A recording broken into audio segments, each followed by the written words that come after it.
2019 का चुनाव भारत का 17th लोकसभा जनरल इलेक्शन था, जिसके परिणाम की घोषणा 23 मई 2019 को हुई। ये रिजल्ट अपने आप में चौंका देने वाला था। नेशनल डेमोक्रेटिक अलायंस ने प्रधानमंत्री नरेंद्र मोदी के नेतृत्व में 353 सीट पर जीत हासिल की थी, जिसमें से 330 सीटें सिर्फ बीजेपी की थी। इस जीत के साथ भाजपा ने एक बार फिर अपना झंडा गाड़ दिया था। वहीं यूनाइटेड प्रोग्रेसिव अलायंस और इंडियन नेशनल कांग्रेस को 85 सीटों पर जीत हासिल हुई थी। उस वक्त पॉलिटिकल एक्सपर्ट्स की ओर से भाजपा की इस एक तरफ जीत का एक ही कारण बताया गया था, और वो है मोदी लहर। पुलवामा अटैक, हिंदू वोटर का झुकाव और मोदी जी के फर्स्ट टर्म में लागू किए गए सभी वेलफेयर प्रोग्राम ने बीजेपी को बेहतरीन जीत का चेहरा दिखाया था। इसके अलावा भी बीजेपी ने उस वक्त आतंकवाद, राष्ट्रीय सुरक्षा, आर्मी यूनिट, सीमा सुरक्षा, सिटीजनशिप अमेंडमेंट बिल, आर्टिकल 370, कृषि बिल, राम मंदिर, ट्रांसपेरेंसी इन इकोनॉमी, भ्रष्टाचार मुक्त भारत के साथ साथ भारत को 5 ट्रिलियन की इकोनॉमी बनाने का वादा भी किया था। और इन वादों के बलबूते बीजेपी ने लगभग पूरे भारत को अपने रंग में रंग लिया था। पर सवाल ये है कि क्या बीजेपी ने अपने सभी वादे पूरे किए? देखा जाए तो बीजेपी ने अपने मैनिफेस्टो में शामिल हर बड़े मुद्दे को उसके आखिरी परिणाम तक आखिरकार पहुंचा ही दिया। अब वो चाहे आर्टिकल 370 हो, राम मंदिर या फिर सिटीजन्स इन अमेंडेड बिल, मैनिफेस्टो और आज इन तीनों मुद्दों का परिणाम हर किसी के सामने है। वहीं 2014 के जनरल इलेक्शन की बात करें तो उस वक्त भी एनडीए गवर्नमेंट को 282 सीटों पर जीत हासिल हुई थी, जबकि कांग्रेस की यूपीए गठबंधन 44 सीटों तक ही सीमित रही। लेकिन 2019 में बीजेपी 2014 से एक कदम और आगे बढ़ गई। वोटर की बात करें तो इस चुनाव में 60.37 करोड़ लोगों ने वोट दिया था, जिसमें से 22.6 करोड़ वोट अकेले भाजपा के पक्ष में गए थे। 2014 लोकसभा चुनाव की तुलना में 2019 के चुनाव में बीजेपी को 6.5 वोट ज्यादा मिले थे, जबकि कांग्रेस के वोट शेयर में बढ़ोतरी न के बराबर थी। 2019 की जीत ने भाजपा को भारत की सबसे बड़ी पार्टी का दर्जा दिला दिया था। ये एक ऐसी जीत थी जिसकी चर्चा भारत के साथ साथ विदेश में भी हुई। अब जैसे जैसे 2024 लोकसभा चुनाव के दिन करीब आ रहे हैं, 2019 के बेहतरीन और आश्चर्यजनक रिजल्ट को ध्यान में रखते हुए तरह तरह के कयास भी लगाए जा रहे हैं। सभी पॉलिटिकल एक्सपर्ट्स का कहना है कि इस बार भी बीजेपी सभी पार्टियों की तुलना में ज्यादा वोट शेयर हासिल करेगी। बीजेपी की राजनीति सबको पीछे छोड़ देगी। बीजेपी के लीडर्स ने तो अब की बार 400 पार का नारा लगा ही रखा है। अब देखना यह है कि बीजेपी की नेशनल डेमोक्रेटिक अलायंस क्या वाकई 400 पार पहुंच पाती है, या फिर इस बार कांग्रेस द्वारा बनाया गया नया गठबंधन INDIA बीजेपी की इस उम्मीद पर पानी फेर देगा। सवाल बहुत बड़ा है और जवाब के लिए ज्यादा इंतजार नहीं करना पड़ेगा। 2024 के इलेक्शन में क्या होगा?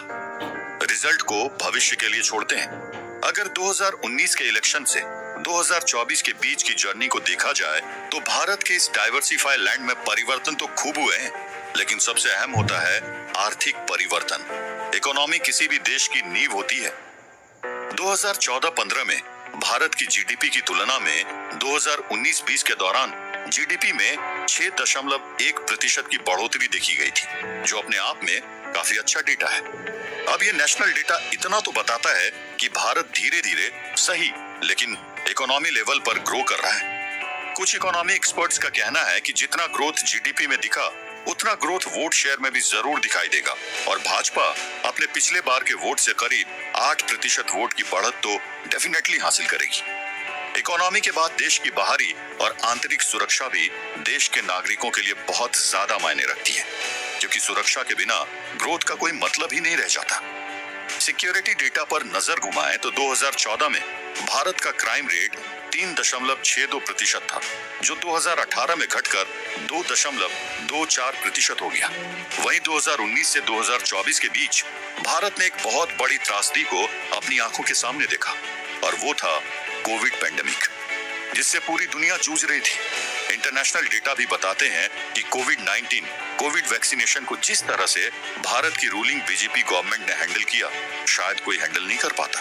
उस वक्त वैक्सीन न सिर्फ भारत में बनाए गए बल्कि भारत से बाहर एक्सपोर्ट भी किए गए। ये अपने आप में बहुत बड़ी उपलब्धि थी और इसका फायदा भी आने वाले इलेक्शन में बीजेपी को मिल सकता है। लेकिन अफसोस की बात है कि इतना कुछ बेहतर होने के बावजूद भी 2019 की तुलना में 2024 में पॉवर्टी का डाटा घटा नहीं, बल्कि बेरोजगारी और गरीबी की मार से आज भी भारत की जनता जूझ रही है। 2019 की तुलना में 2024 में गरीबों का यह आंकड़ा और ज्यादा बढ़ चुका है। ये रूलिंग बीजेपी गवर्नमेंट के लिए एक नेगेटिव पॉइंट साबित हो रहा है, जिसका असर वोट शेयरिंग पर पड़ सकता है। उसके साथ ही citizen amendment bill, article 370, Ram Mandir, uniform civil code जैसे सेंसिटिव पॉलिटिकल मुद्दे भी भारत की पॉलिटिक्स को एक नया रंग देने से पीछे नहीं रहेंगे। इन सभी मुद्दों का 2019 की तुलना में 2024 वोट शेयर में कितना असर दिखाई देगा, इसे देखने के इंतजार में तो हर कोई अपनी नजर गड़ाए बैठा है। पर अब बारी है ये समझने की कि जनता की जरूरत क्या कहती है।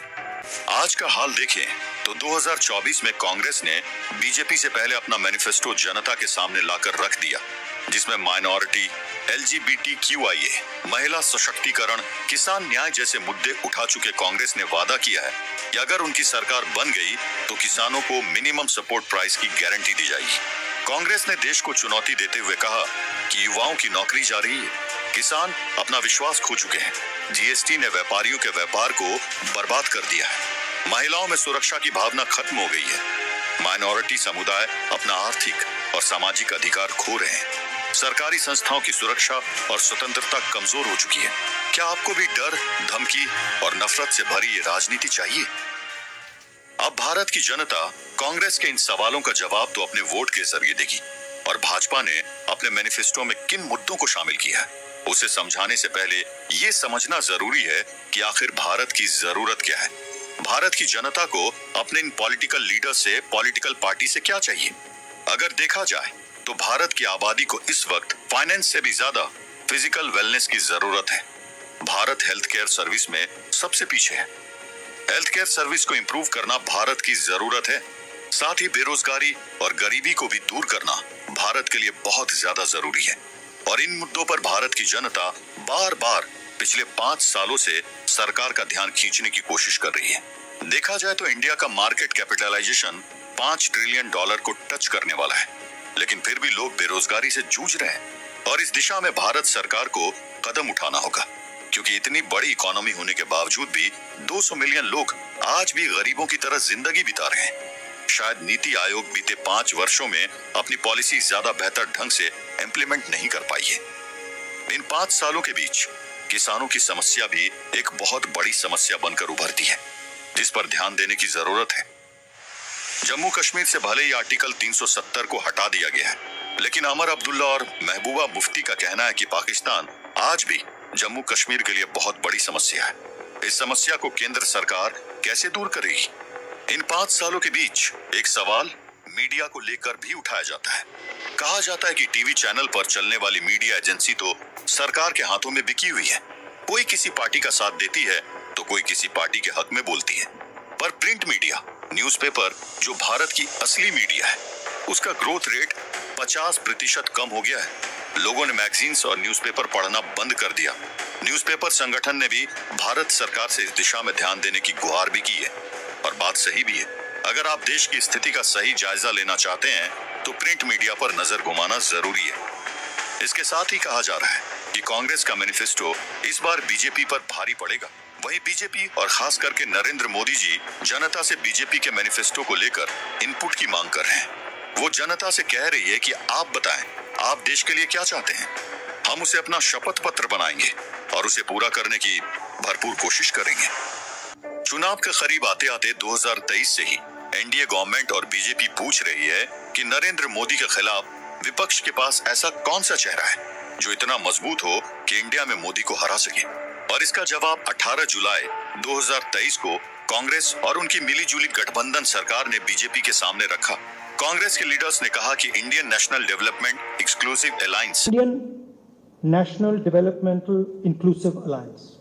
2019 में नहीं थी, लेकिन 2024 में एनडीए के सामने आकर खड़ी हो चुकी है।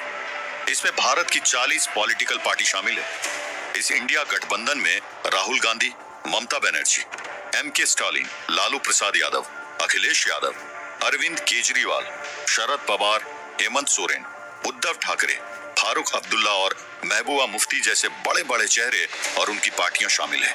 पार्टी की बात करें तो Aam Aadmi Party, Indian National Congress, Communist Party, DMK, National Congress, Rashtriya Janata Dal, Swarajwadi Party, Shiv Sena, Jammu Kashmir National Conference जैसी कई बड़ी बड़ी पार्टी इस गठबंधन में शामिल है। और 2019 के मुकाबले 2024 का ये सबसे बड़ा पॉलिटिकल बदलाव है। हाल ही में इंडिया के इस अलायंस की एक बैठक मुंबई के शिवाजी पार्क में हुई थी, जिसमें वायनाड के एमपी राहुल गांधी ने अपने अलायंस के हर मेंबर को संबोधित करते हुए कहा कि हिंदू धर्म में एक शब्द होता है, शक्ति, और हम शक्ति से लड़ रहे हैं। हिंदू धर्म में शक्ति शब्द होता है, हम शक्ति से लड़ रहे हैं।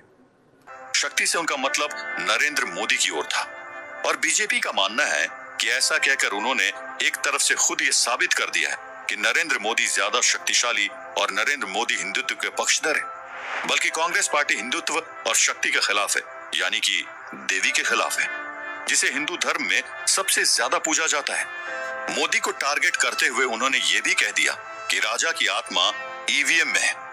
राजा की आत्मा ईवीएम में है। हिंदुस्तान की सबसे बड़ी संस्था जैसी ईडी, सीबीआई और इनकम टैक्स डिपार्टमेंट में और शक्ति बनकर वो अपनी शक्ति का गलत इस्तेमाल कर रहे हैं और हम इस शक्ति से लड़ रहे हैं। कुल मिलाकर देखा जाए तो 2019 से 2024 तक भारत की राजनीति में धर्म का मुद्दा भी उठता रहा है। धर्म को लेकर काफी बदलाव देखने को मिला है। अब देखना यह है कि कांग्रेस लीडर राहुल गांधी जिस शक्ति की बात कर रहे हैं, क्या वो शक्ति वाकई में जीत जाती है या फिर शक्ति पलटकर कांग्रेस के हाथ में आ जाती है। नरेंद्र मोदी को शक्ति कहना राहुल गांधी के लिए शायद कोई पॉलिटिकल एजेंडा होगा। इसे समझने में हर कोई असमर्थ है, पर प्रधानमंत्री नरेंद्र मोदी ने विपक्ष को टारगेट करते हुए कहा कि शक्ति को खत्म करने की चुनौती उन्होंने दी है और मैं शक्ति को देश की हर महिला से जोड़ते हुए वादा करता हूं, 2024 में मैं महिलाओं की सुरक्षा की गारंटी लेता हूं। कांग्रेस के लिए शक्ति भले ही उनका विपक्ष होगा, पर मेरे लिए शक्ति देवी शक्ति के समान ही है। प्रोमिनेंट फेस और प्रोमिनेंट कॉन्स्टिट्यूएंसी। अगर कांग्रेस ने 2019 में बदलाव करते हुए इंडिया अलायंस गठबंधन बना लिया, तो बीजेपी ने अपने कई पुराने सांसदों को बीजेपी की लोकसभा 2024 इलेक्शन की लिस्ट से ही हटा दिया। कई नए चेहरे बीजेपी में शामिल हुए जो आज चर्चा का विषय बने हुए हैं। फिल्म अभिनेत्री कंगना रनौत को जम्मू कश्मीर की मंडी कॉन्स्टिट्यूएंसी से उतारा गया, तो सुषमा स्वराज की बेटी बांसुरी स्वराज को दिल्ली कॉन्स्टिट्यूएंसी से चुनावी दंगल में उतारा गया, जो अपने आप में इस साल की बहुत बड़ी खबर का विषय बन रहा है। वहीं तेजस्वी, सूर्या, के अन्नामलई जैसे लीडर्स पर भी भाजपा की उम्मीदें टिकी हुई है। इसी बीच पॉलिटिकल स्ट्रेटेजिक प्रशांत किशोर ने दावा किया कि 2019 से 2024 के इलेक्शन में एक बार फिर एक बहुत बड़ा बदलाव सामने दिखाई देगा। पूर्व और उत्तर भारत में भी बीजेपी इस बार अच्छी बढ़त हासिल करेगी और 300 के तो ऊपर ही जाएगी। एग्जैक्ट आंकड़ा न बताते हुए प्रशांत किशोर ने कहा कि 2024 के चुनाव 2019 से भी ज्यादा हैरान कर देने वाले होंगे। बीजेपी की ओर से एक ऐसा आंकड़ा सामने जरूर आएगा जो पूरे भारत के साथ साथ विदेश में भी एक बार फिर चर्चा का विषय बना रहेगा।